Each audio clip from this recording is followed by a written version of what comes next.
Hi friends, welcome back to Neha food stories. ഞാൻ ഇന്നിവിടെ വന്നിരിക്കുന്നത് ഡേറ്റ്സ് കൊണ്ടുള്ള ഒരു അടിപൊളി സ്നാക്കിൻ്റെ റെസിപ്പിയുമായിട്ടാണ്. ഡേറ്റ്സ് ലഡു. വളരെ ഹെൽത്തി ആയ ഈ സ്നാക്ക് അപ്പം എങ്ങനെയാണ് ഉണ്ടാക്കുന്നത് എന്ന് നോക്കാം. അപ്പോൾ ഇതിനു വേണ്ടി 2 കപ്പ് ഡേറ്റ്സ് ആണ് എടുത്തിട്ടുള്ളത്. അപ്പോൾ ഈ ഈത്തപ്പഴത്തിൻ്റെ കുരു എല്ലാം കളഞ്ഞിട്ടുണ്ട് കേട്ടോ. 250 ml കപ്പിന് 2 കപ്പ് ഡേറ്റ്സ് ആണ് എടുത്തിരിക്കുന്നത്. അപ്പോൾ ഇത് ചെറിയ ജാറിലിട്ടൊന്ന് ക്രഷ് ചെയ്തെടുക്കുക. വെള്ളമൊന്നും ചേർക്കാതെ വേണം നമ്മളിതൊന്ന് ക്രഷ് ചെയ്തെടുക്കാൻ. അപ്പോൾ ഞാനിതിവിടെ ക്രഷ് ചെയ്തെടുത്തിട്ടുണ്ട്. അപ്പോൾ ഇതുപോലെ ക്രഷ് ചെയ്തെടുത്താൽ മതി. ഒരുപാട് പേസ്റ്റ് ഒന്നും ആക്കി എടുക്കേണ്ട, ജസ്റ്റ് ഒന്ന് ക്രഷ് ചെയ്തെടുത്താൽ മാത്രം മതി. ഇനി ഒരു പാൻ എടുക്കുക. എന്നിട്ട് ഇതിലേക്ക് 1 ടേബിൾ സ്പൂൺ നെയ്യ് ചേർക്കണം. ഇനി ഇതിലേക്ക് നട്ട്സ് ചേർക്കണം. 1/2 കപ്പ് ചെറുതായിട്ട് കട്ട് ചെയ്തെടുത്തിട്ടുള്ള ബദാമാണ് എടുത്തിട്ടുള്ളത്.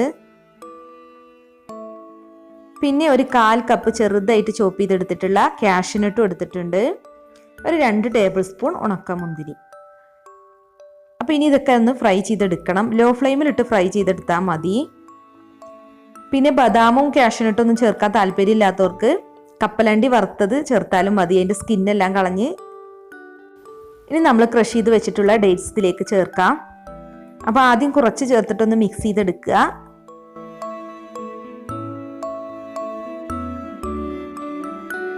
അപ്പോൾ ഇത് നല്ലവണ്ണം മിക്സ് ആയിട്ടുണ്ട്. ഇനിയിപ്പോൾ ബാക്കിയുള്ളതും കൂടി ഇതിലേക്ക് ചേർത്തൊന്ന് മിക്സ് ചെയ്തെടുക്കണം.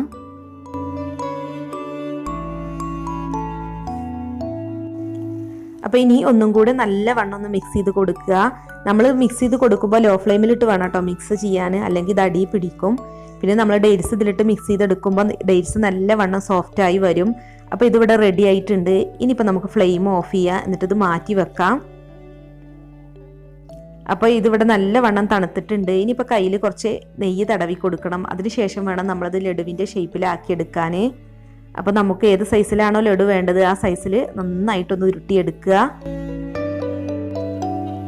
അപ്പോൾ എല്ലാം ഇതുപോലെ തന്നെ ഷേപ്പാക്കി എടുക്കുക. അപ്പോൾ ഞാൻ എല്ലാം ഇവിടെ ചെയ്തെടുത്തിട്ടുണ്ട്. 11 ലഡു കിട്ടിയിട്ടുണ്ട് കേട്ടോ. അപ്പോൾ വളരെ ഈസി ആയിട്ട് ഉണ്ടാക്കാൻ പറ്റിയ ഒരു ലഡുവാണിത്. ഇനിയിപ്പോൾ നമ്മുടെ ഡേറ്റ്സ് ലഡുവിൻ്റെ ഭംഗി കൂട്ടാനായിട്ട് കുറച്ച് ഡെസിക്കേറ്റഡ് കോക്കനട്ട് പൗഡർ എടുത്തിട്ടുണ്ട്.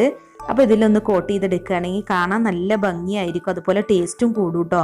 അപ്പോൾ ഇനിയിപ്പോൾ ഡെസിക്കേറ്റഡ് കോക്കനട്ട് പൗഡർ നിങ്ങളുടെ കയ്യിലില്ലാന്നുണ്ടെങ്കിൽ നമ്മുടെ സാധാരണ തേങ്ങ ചിരുവിയതിൽ ജസ്റ്റ് ഒന്ന് കോട്ട് ചെയ്തെടുത്താലും മതി. അപ്പോൾ എല്ലാം ഇതുപോലെ തന്നെ ജസ്റ്റ് ഒന്ന് കോട്ട് ചെയ്തെടുക്കുക. അപ്പോൾ ഇത്രയേ ഉള്ളൂ, നമ്മുടെ ഡേറ്റ്സ് ലഡു റെഡി ആയിട്ടുണ്ട്. അപ്പോൾ നിങ്ങൾ ഈ വീഡിയോ കണ്ടിട്ട് ഇഷ്ടമായിട്ടുണ്ടെങ്കിൽ ഒന്ന് ലൈക്ക് അടിച്ചേക്ക്. പിന്നെ നമ്മുടെ ചാനൽ സബ്സ്ക്രൈബ് ചെയ്യാത്തവരുണ്ടെങ്കിൽ ഒന്ന് സബ്സ്ക്രൈബ് ചെയ്ത് സപ്പോർട്ടും കൂടി ചെയ്യണം കേട്ടോ. അപ്പോൾ ഞാനിടുന്ന റെസിപ്പികളുടെ നോട്ടിഫിക്കേഷൻ നിങ്ങൾക്ക് ലഭിക്കാൻ വേണ്ടിയിട്ട് ആ ബെൽ ബട്ടൺ ഒന്ന് ക്ലിക്ക് ചെയ്യുക. അതോടൊപ്പം തന്നെ ഓൾ എന്നൊരു ഓപ്ഷൻ കാണും അവിടെ. അപ്പോൾ അതും കൂടി ഒന്ന് ക്ലിക്ക് ചെയ്യണം. എങ്കിൽ മാത്രമേ ഞാനിടുന്ന റെസിപ്പികളുടെ നോട്ടിഫിക്കേഷൻ നിങ്ങൾക്ക് കറക്റ്റായിട്ട് ലഭിക്കുള്ളൂ. അപ്പോൾ ഒരുപാട് പേര് നോട്ടിഫിക്കേഷൻ ലഭിക്കുന്നില്ല എന്ന് പരാതി പറയുന്നുണ്ട്. അപ്പോൾ ഓൾ എന്ന ഓപ്ഷൻ ക്ലിക്ക് ചെയ്യാൻ ഒരിക്കലും മറക്കരുത് കേട്ടോ. താങ്ക്